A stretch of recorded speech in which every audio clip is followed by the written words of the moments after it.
Welcome to another episode of the Indusface SaaSTrana podcast. Today we have with us Mona Salvi. Mona is a Senior Director of Product Security at HubSpot. She is responsible for trust, security, and safety. In this podcast, she talks to us about some of the pros and cons about having a unified org structure and a central leadership, combining risk, safety, and security measures under one organization. She talks about how it enables them to break down silos and have a cohesive working environment and also align themselves on a singular North Star metrics that everybody can work towards. She also talks about some of the cultural aspects of imbibing security related measures deep down and early in the product life cycle, and also talks about some of the threats and how an agile organizations can help in mitigating those threats, especially with some of the changes that we expect in the landscape around LLM and AI. Welcome to the SaaSTrana podcast, Mona. Pleasure to have you here. Excited to be here. Thank you. Yeah. So can you just introduce yourself, Mona, about a little bit about yourself? Absolutely. So I joined HubSpot about a year and a half ago. I'm currently the Senior Director of Product Security, Fraud and Risk at HubSpot. Gosh, it's crazy to think it's been a year and a half already. But anyways, prior to that, prior to HubSpot, I was at Intuit, have been there, did a couple of stints in IT enterprise security, leading various initiatives related to multi-factor authentication, SSO, privileged access management, DLP, insider threat, and so on. And then I moved on to trust and safety, which was in a different group in Intuit. The primary, again, function there was content moderation, abuse, fraud detection, prevention, and making sure that the customer success agents at Intuit, who deal with very highly sensitive data related to TurboTax, QuickBooks, etc., are not falling victims to social engineering attacks or phishing fraud attacks and so on. So it was really about building an AI-powered security incident event management platform and protecting users, accounts, payments, whatever you will, from any fraud and abuse, and maintaining, again, the integrity of our TurboTax and QuickBooks software. Okay. Prior to Intuit, I was on the other side of the table, still in security, but I was building security software. So I had joined VeriSign in my past life, again, overseeing identity and authentication business unit. So everything related to PKI managed services, MFA, and offering those managed services, not only in the enterprise segment, but also in the Internet of Things. Fun journey, and it's really great to have that broad and diversified experiences while still within security for what it feels to be within a customer's shoes in my stints here at Intuit and HubSpot, as well as building security products and pitching those to customers like Intuit while in VeriSign. So that's been a great experience there. That's been, since 2008. So been about 15, 16 years in security, product management. And then prior to that, I played various different roles in different companies like Blue Cross Blue Shield, Bank of America, Verizon, in various different roles as software engineer, data analyst, and so on. But yeah, that's just a little bit about myself and my journey for 2 decades in security and product management. Fantastic.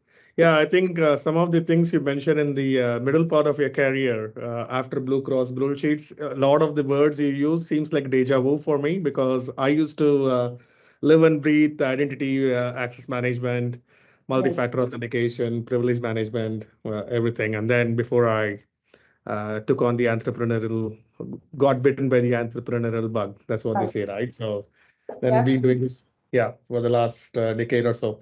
Good. And very interesting. I think started off building security products after your early part of your career, and then went into other product company, but kept security as the core function. So what's your charter? I know what HubSpot. Everybody knows. Any marketeer knows HubSpot. If he doesn't know HubSpot, then he's probably not he's a rookie. That's what it has come to. That's a brand HubSpot has built. That's awesome. But what's your charter at HubSpot from a security standpoint? Sure. Yeah, so again, like as you mentioned, folks know what HubSpot is, but just to start off there, for the benefit of the rest of the folks, it's really about it's a CRM platform offering. It's offering software integrations, but really bringing and connecting marketing, sales, content management, customer service, and so on for our customers, and helping organizations scale and grow better. When I joined HubSpot about a year and a half ago, the intent for bringing me on was to build and scale a product security function.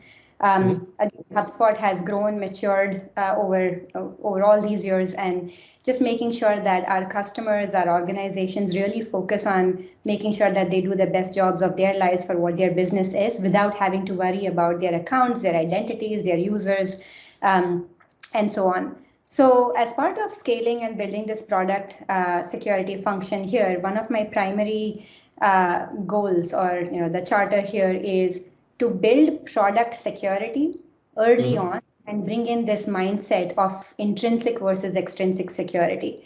So it can go in various ways, and we've heard different terminologies: built-in security versus bolt-on, or intrinsic versus extrinsic, or even shift left, for example, right? Yeah.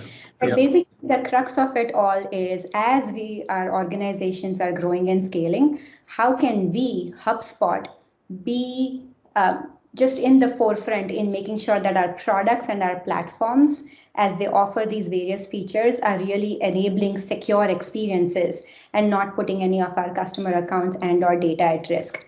So it started off as overseeing the product security, platform security for HubSpot function, and then over time it has grown into also owning trust and safety. So everything related to ensuring there is content moderation, content integrity, and that there are no bad actors that are abusing the HubSpot platform that could put HubSpot brand and reputation at risk, and also violates our acceptable use policy. So think of like hate speech, discrimination, racial discrimination, etc. Like, we want to make sure that our customers understand acceptable use policy, and therefore our trust and safety teams really come in and leverage, whether it's models, whether it's rules-based detection and alerting, but just making sure that they have all of the right tools, capabilities to either be proactive, or even if it were reactive, making sure that they do so in the right manner, and protect our customers from falling victims to the same. And then the third vertical that I have is the commerce fraud. And so again, everything related to payments ecosystem and how we go about applying a right risk framework, enable the commerce product teams making the right decisions as they will to move quickly and drive more adoption. How are we enabling the mindset of security and risk as an enabler to growth versus security being perceived as friction? So those were the three primary areas of charter. I would call those as three verticals. Again, platform security, trust and safety, and payments fraud. I also have a horizontal that spans across all these three verticals. Basically that's our risk function. So again, we can only be so good at implementing and driving initiatives, but if we can't measure, then we really don't know which direction we are going. So in terms of identifying our North Star and measures of success and making sure we are really making the right decisions in terms of prioritization, we need to have a good, solid and a robust risk strategy.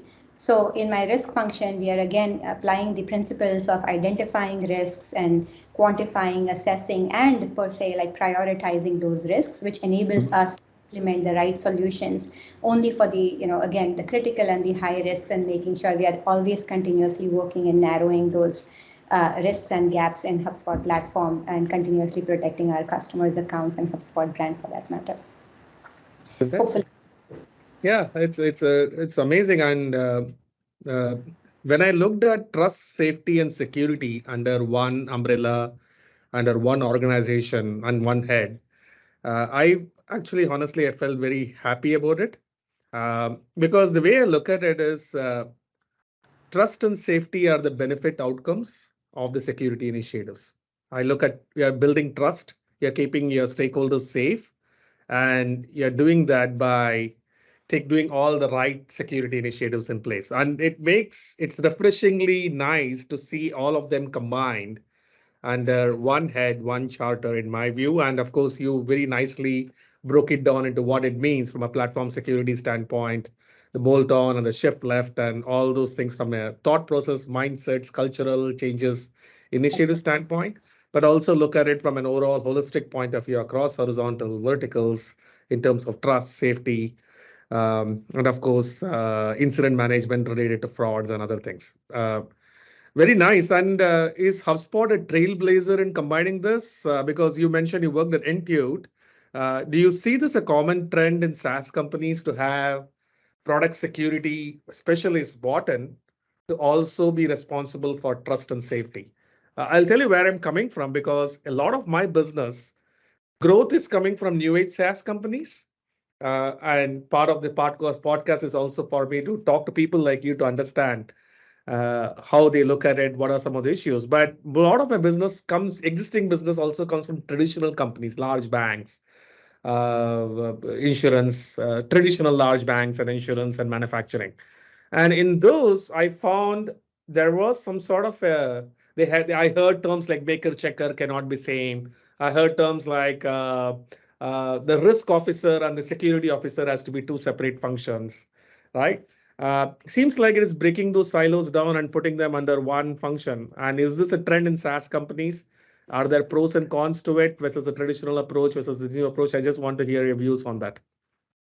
Absolutely. And it's a great question. I guess I'll begin with saying that HubSpot is definitely one of the few trailblazers who are now advancing that shift in moving from siloed mindsets to bringing forward a unified mindset. And I'll explain what I mean by that. But what I'm witnessing is this slow shift that's finally picking up speed and becoming essential for businesses because the goal is to be more proactive. We all know about the risk management framework. We've all talked about growth versus risk conversations, but this mindset is definitely shifting in that in order to overall drive more adoption, bring more growth, IT, business, product, fraud leaders all must realize that their areas shouldn't really be treated as separate line items because in the end, we're again overseeing the overall P&L of the product. So ultimately, these various disciplines, whether it be business or IT or security and fraud, they're all serving the same purpose, protecting our customers, protecting the businesses.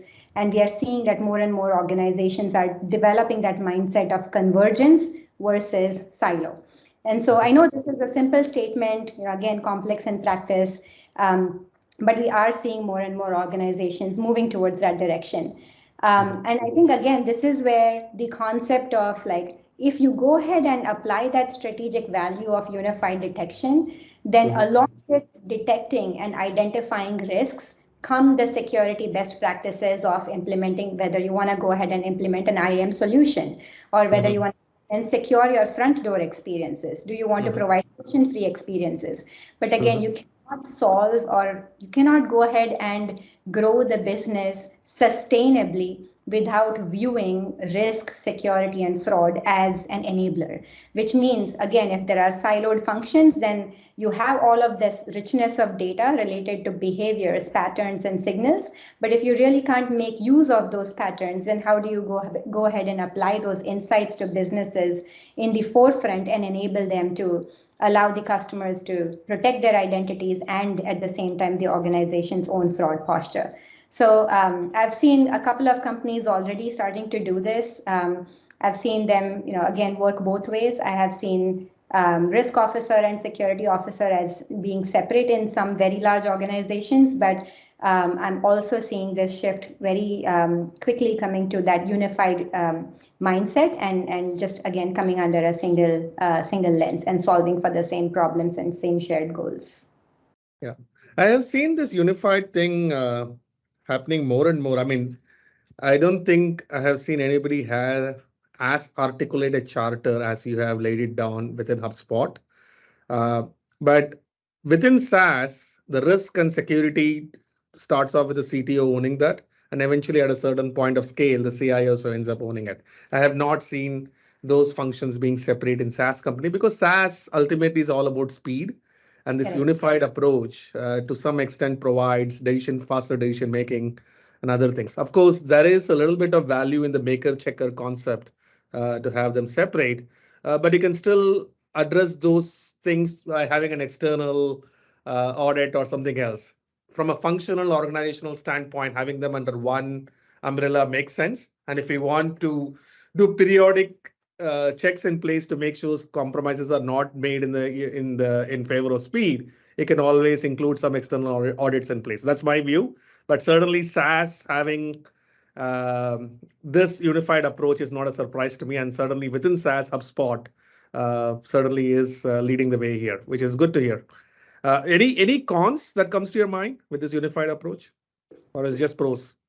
Well, I mean, I think there are always benefits and there are always areas and opportunities, right? And so when you have a risk function, when you have gone ahead and identified and quantified the risks, and you kind of bring that big picture of the overall comprehensive set of risks, sometimes it can be conflicting and you start having that growth versus risk conversations. Again, we are all here for a shared mission, shared goals, but I think that whole concept of bringing that mindset towards we are all in this together, we have to go ahead and bring sustainable growth, and to bring sustainable growth, the following risks have to be mitigated. And sometimes, again, just having the product strategy, solution strategy, and risk strategy under single leadership may have its pros and cons of like when do you prioritize, when is the right time to go ahead and do so. But again, like I said, you can only scale so much, and so again you need to start having those security champions built in within the security organization to start educating them, training them, having the right curriculum, and bringing them in this shared mission and driving forward with speed. It's mostly, I would say, going forward in the right direction, and then as there are areas and opportunities, you just learn from it and continue to evolve. Okay. Yeah. Now, building on that, I think in SaaS companies fundamentally is about apps. I mean, the app is the business, software as a service. So the app that you're building becomes the business. So digitization by default, it's a digital centric setup. But nowadays, it doesn't have to be a tech company. Even if the product that you're selling is a non-tech, the tech part is going to be a key aspect of everything from supply chain to logistics to selling to D2C, everything. There is going to be digitization that is central for the survival and very existence of many businesses nowadays. And central to the digitization initiatives is apps and the speed at which apps are evolving. And you touched on it with shift left and trust and safety and fraud coming under one umbrella, right? But at the end of the day, there is going to be a lot of speed. There's going to be a lot of aggregation of different components that are going to bring together under the app stack. So as part of keeping the speed alive from an application security standpoint, and to make sure the trust and safety of your customers and specifically that customer data is maintained, are there any specific checklist or things whom you partner with? What kind of process you build from an application security that you can throw some light on in your mandate? When maybe HubSpot or maybe even in your previous organization, and also would like to hear how it evolved. You worked on this for like quite a few years, right? Has this changed? Yeah. I can definitely talk about based on my experiences both in Intuit and in HubSpot on how we are continuing to evolve and how I see, again, based on conversations, other organizations are continuing to evolve. But just coming back to the point that I made earlier, in order to mitigate risks, and as now with the digital transformation age, you called out, like there is always a focus on driving speed as a habit, speed as culture.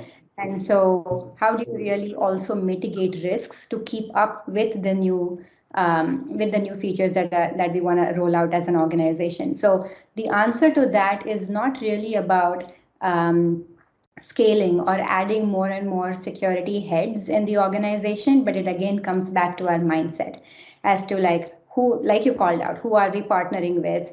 And within the organization, who are our stakeholders? How can we enable changing the mindset? How can we actually have a well-defined software development lifecycle process? How can we have proactive security in the CI/CD pipelines?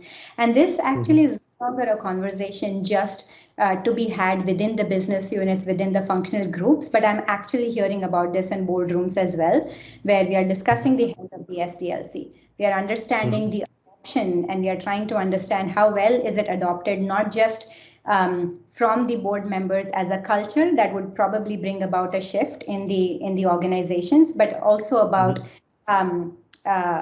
taking it forward and going ahead and implementing it in the same way in the development communities.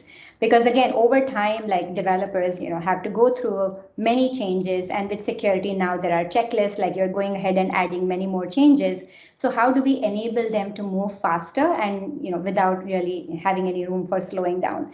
And so I feel like dev teams, again, just hearing them out loud, we know they're saying they need more automation.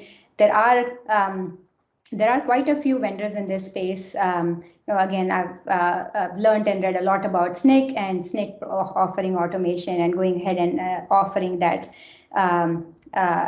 capabilities of ensuring that the code that is being checked in, is it meeting the requirements? Is it patched? Are there any more new or existing vulnerabilities that are existing? And so going ahead and applying, let's say, bringing on vendors and going ahead and ensuring you bring that mindset and having the right checklist, let's say, again, the OWASP 10 that goes ahead and calls out injection or cross-site scripting or sensitive data exposure, which could be, again, inadvertent or malicious, but making sure that all of the code goes through those checks before it actually launches any features in production. And so just continuing to innovate at that mindset without, again, just adding more heads within the security organization, but rather by actually enabling the rest of the business units to join this journey and making things easier for them by implementing, let's say, automation with partners.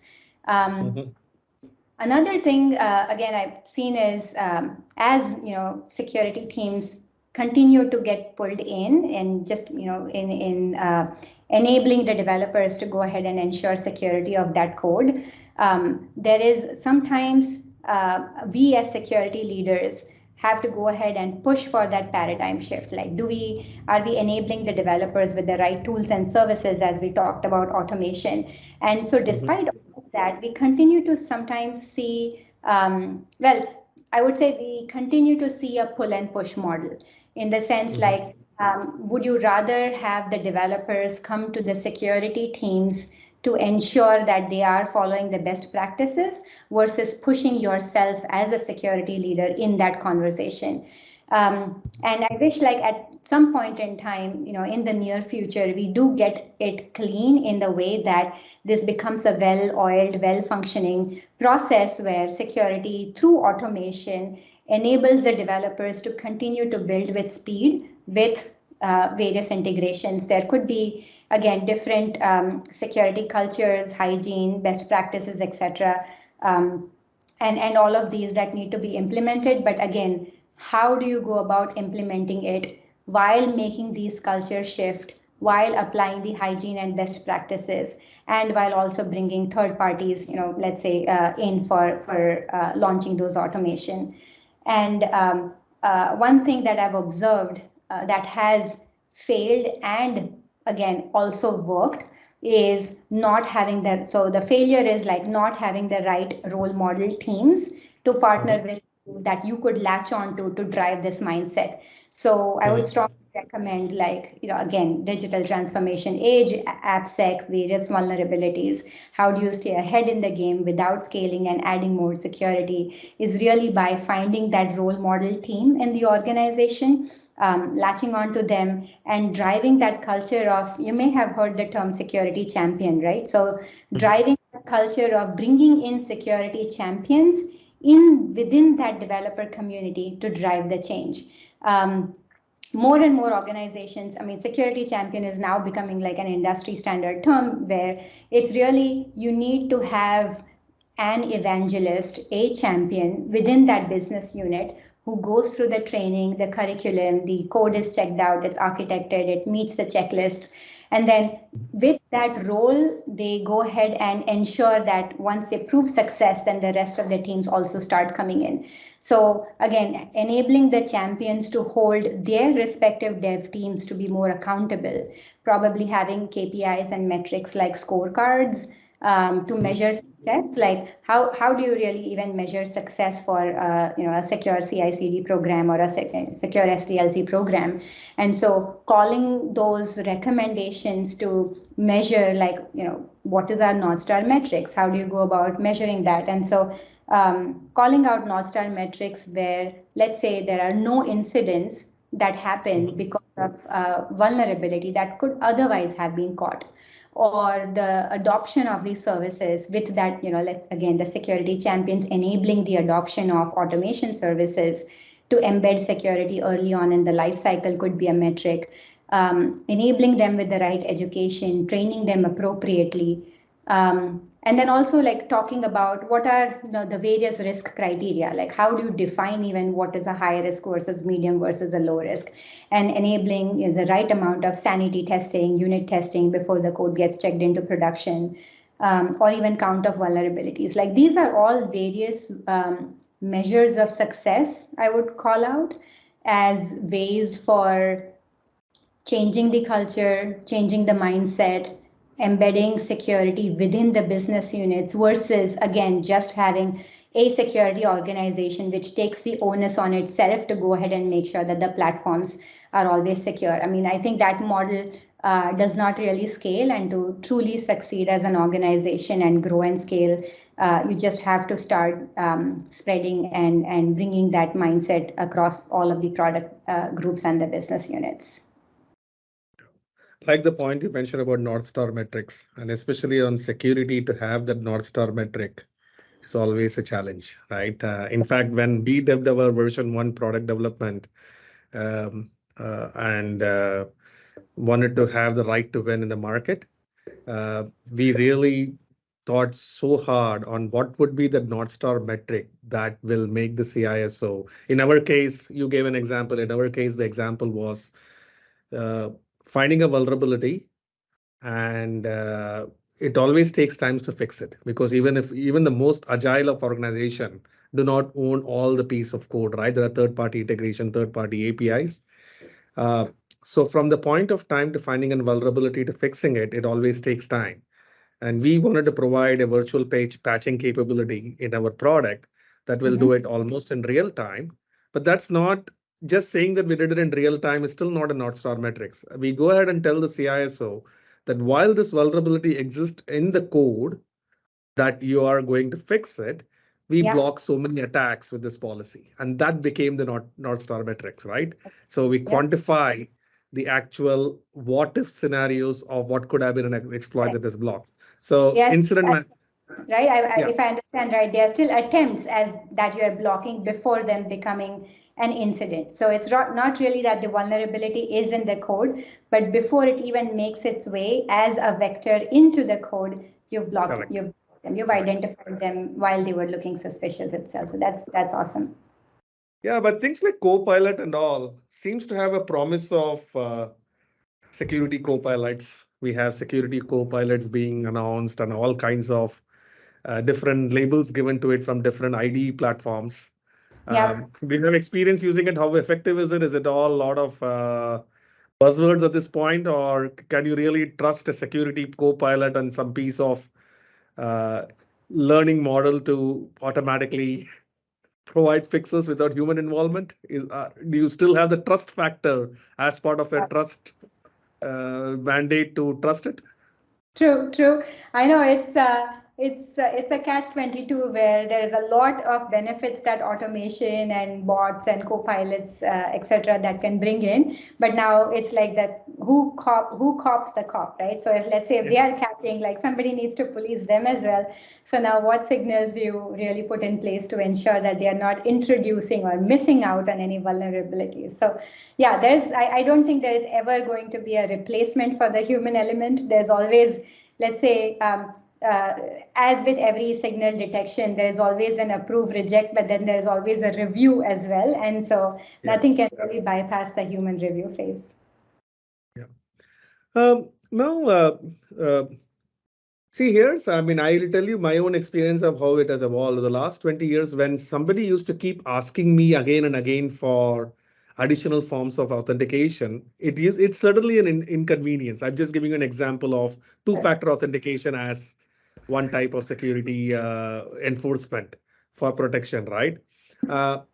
But now when I'm doing some critical transaction and I'm thrown in a CAPTCHA when I log in from a new machine, or I'm asked to enter my two-factor SMS OTP for doing a bank transfer, it builds trust in my mindset because I believe the bank is caring and it actually makes me comfortable doing the transaction.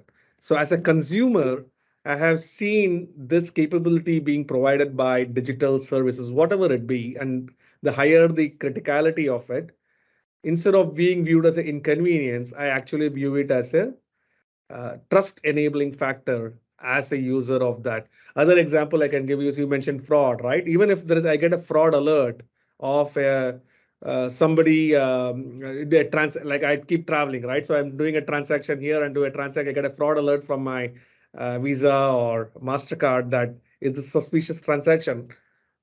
I know I did it, but it gives me comfort that somebody is monitoring it and trying to alert me, right? So my question is, have you, I mean, the examples I gave are banking and money involved, but without money involved, just data involved, which is what you live and deal and breathe with as a CRM and a market automation software, right? Have you seen that emphasis on these features like IAM, two-factor authentication, fraud alerts being appreciated by customers and actually a feature or a differentiation that HubSpot can differentiate themselves with by doing this, even though it inconveniences them a little bit? Are they trust building factors? Or you still think the consumer has to be educated a little bit more on these capabilities and they still view it as an inconvenience? Any views on that? Money, everybody has get it, but I'm talking about from a data standpoint. Yeah. Yeah. We can have a whole another podcast on that. Like, this topic is so near and dear to me. And again, as a product leader, right, by just by trade, right? As in, like, what can we build? What are the customer pain points? And what? So just to that question, I feel that in today's day and age, more and more customers are actually becoming increasingly aware of the tools, the systems that they use to do their jobs, while also questioning their, let's say, their sales, or just trying to understand how the organizations are really protecting their data, their identities. Just in fact, it's coincidentally just yesterday I got a text message from Bank of America about a potential fraud alert to my debit account. And being a security professional, I would actually go one step further and like just make sure that I don't click on the link, etc. But I also, everything, if it looks okay, then it just, again, I wouldn't step back from calling the right number to understand how my account is probably affected or what was looking suspicious at that point in time.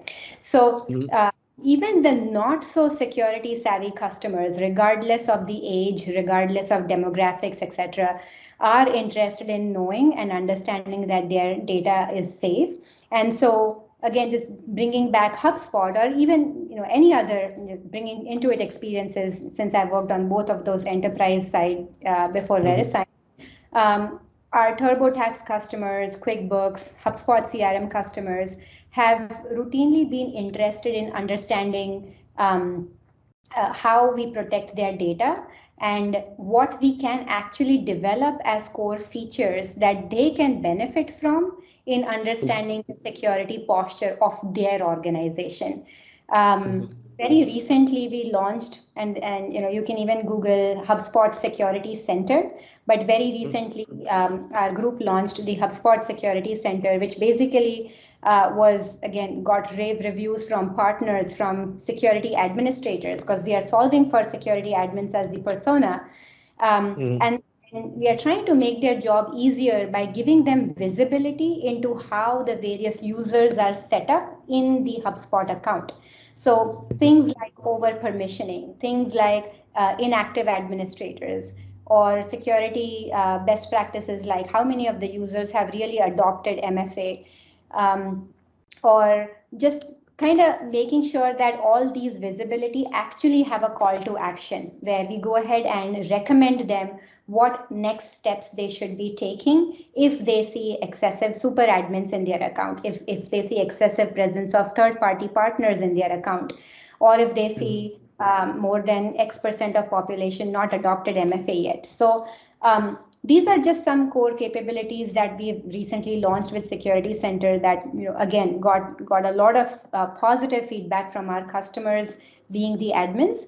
But at the same time, beyond the admins, the end users, the way I see them and applying that customer back mindset, the way I see them benefiting from all of this is it allows them to continue to focus on their main function, which could be marketing, content management, content development, without having to worry about somebody managing and maintaining the security of their end user data in the portal.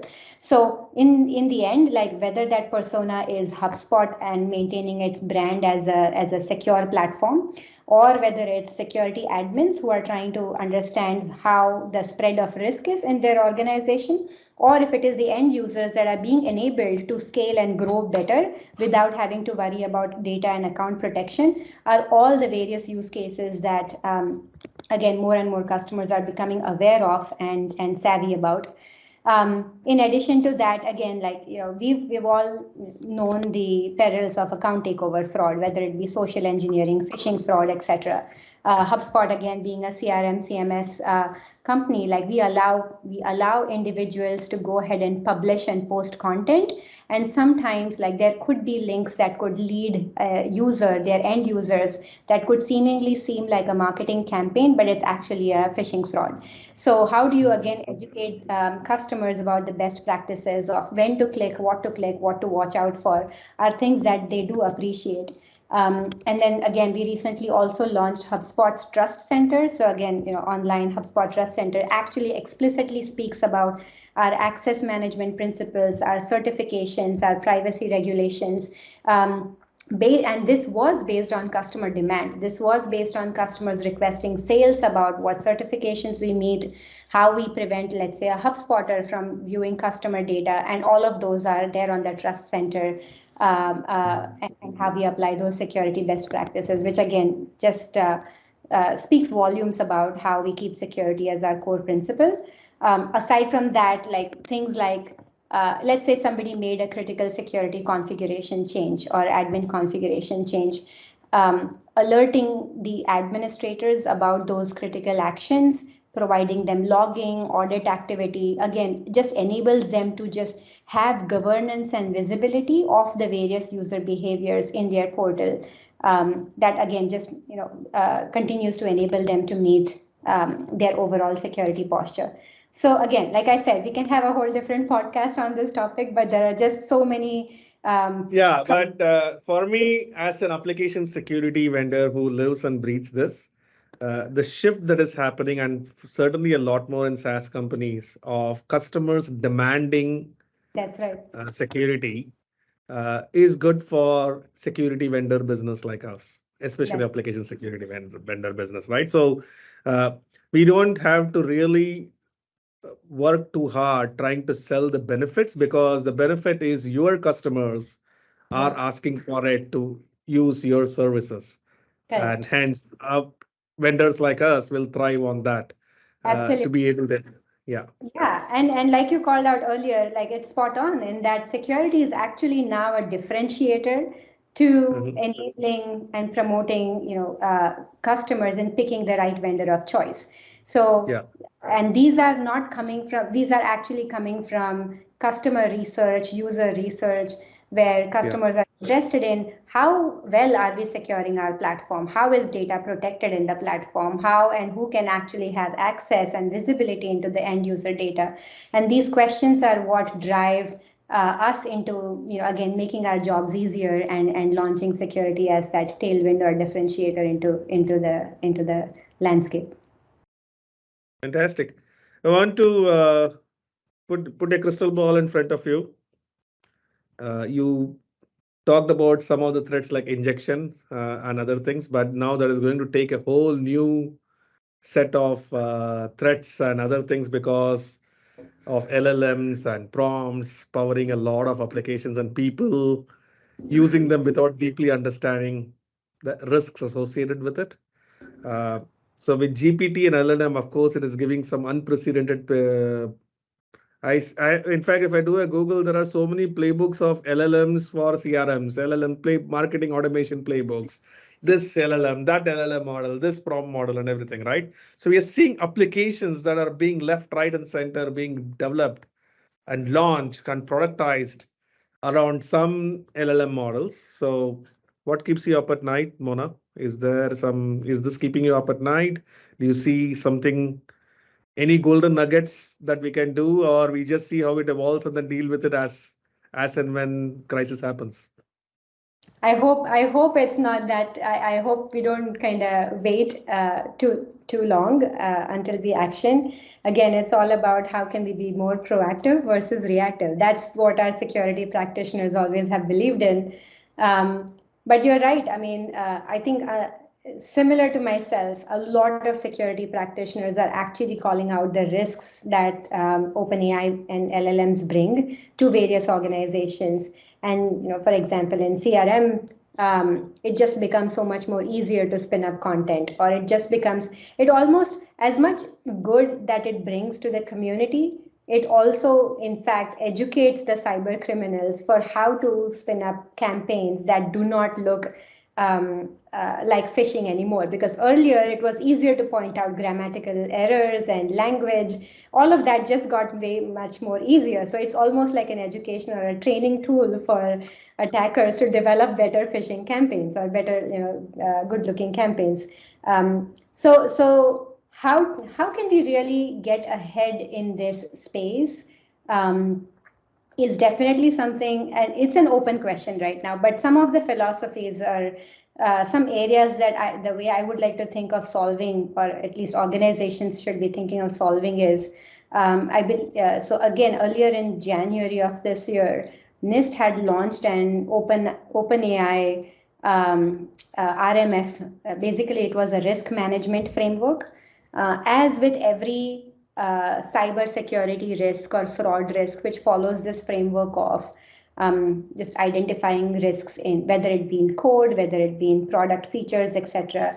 You go ahead and follow this principle of you follow the principle of identifying the risk and assessing them based on probability and likelihood or impact. You go ahead and quantify them, and then you prioritize them. Similarly, in this landscape of OpenAI and LLM, can we go ahead and leverage that NIST RMF framework and go ahead and start, measuring, like what are the kind of risks that this model can bring, and how can we go ahead and measure and prioritize? Again, without being perceived as putting roadblocks on speed, but while also ensuring there are enough security best practices implemented by the users that are dependent on OpenAI to go ahead and drive features with speed. So again, NIST framework, all of that is great. Those frameworks take time. I think at the core of it is these 4 best practices, which is governing. So again, bringing that culture of risk management. Let's make sure it continues to stay intrinsic. It continues to stay be perceived not as friction, but perceived as an enabler. The second one is mapping. So how do you recognize the context of all of that content and go ahead and assess or map those risks to whichever crown assets or infrastructure assets or product features that you want to protect and are most critical. How do you measure? We talked about North Star metrics. So how well are these best practices adopted, and kind of again going ahead and assessing and analyzing for continuous monitoring. And then managing, right? So how do you, again, you've gone ahead and governed, mapped, measured. How do you go ahead and prioritize risks? All of this is good. There's a lot of theory to this. Now, to actually advance AI responsibly, how can we go ahead and start bringing this view, not a very, I would say, not a very draconian view of all the perils that perils and security risks that OpenAI and LLMs bring, but let's just go ahead and bring the facts, bring the reality, gain leadership support. How can we champion ethical uses of data with best practices, with training, with awareness? We want to go ahead and allow, like, let's say, if depending on the organization's charter, but if the organization wants to leverage ChatGPT or OpenAI, like, can we go ahead and improve the training of AI and also apply that, SSDLC process in this concept of implementing and putting anything in ChatGPT? One golden nugget I got in another podcast I did from Microsoft senior guy very recently. I did one was he said the knowledge base for your protection using the same LLM model has to be different from the knowledge base that you're using for building the business logic. So there has to be two separate knowledge base, one for protection, which comes down to validation logic. So I think that's one golden nugget that I picked up from that talk. But yeah, it's a lot of it is unknown, but we know that the risk is there. Right. What kind of risk and what shape and form and what impacts it can have, and the scale of impact is still something that at this point I'm not able to imagine. Yeah, it's to be seen. Correct. And so I think when you can't measure in that, and that situation really keeps you up at night, right? There is a risk. There is a big risk. You are not able to measure that. And if you can't measure that, you don't know where to prioritize. And based on that, then I think the challenges appear. But again, like, I think at least there are best practices. It's just about getting the right championship from the leaders in the organization and beginning. It's not going to be an overnight journey. Maybe OAS LLM top 10 could be a starting point, even though it's very basic, but that can be a starting point for now. Yes, the same secure coding practices. I don't see a reason why, like, for example, sensitive data protection. How do you prevent a confidential document or a strategy paper from being put into ChatGPT to be, let's say I want to spin up a PowerPoint, but that shouldn't really allow me to put a confidential document into the model. So things like that, like there are quite a few basic low-hanging fruit use cases that we can at least start off with, and then continue to evolve over the course of the next few years. Like I said, it's not an overnight or a one-year journey. Final thoughts, Mona. A new engineer aspiring to be like Mona, want to be a head of security, trust, and safety. Any tips? I would say I'm blessed in that I've gone ahead and been able to grab very diversified experience in my 20 years. Like I mentioned, I began with analyst and then, engineering, quality assurance, program management, product management. But I would definitely say the opinions have shifted about the degree of technical experience that's required for a senior security leader. So my one ask or guidance to anybody, whether it be an engineer or anybody else that wants to grow in the field of security, is to really try and bring that business acumen along with strong technical background and great communication skills, because you can have one or the other, but that wouldn't really set you up for success if you're not able to communicate the risks to the business, or if you're not able to understand the customer back mindset. So what's in it for the customer, whether that customer is insider, internal customer, let's say you're solving for the operations teams, or what's in it for the customer, which is the end user, and how you're protecting their data and the risks associated. If you can't communicate that, if you don't keep customer in the center of it all, and just have like multiple years of technical experience, engineering technical depth, then it might just get too difficult to map all of these three which are needed for becoming a great leader in security. So I'm always learning. I'm always continuing to continue to grow in each of these areas, but that would definitely be my parting thoughts on that. Yeah, learning never stops. Ladies and gentlemen, that's Mona. Thanks a lot for participating in this podcast, Mona. Pleasure having you here. Likewise. Thank you so much for having me.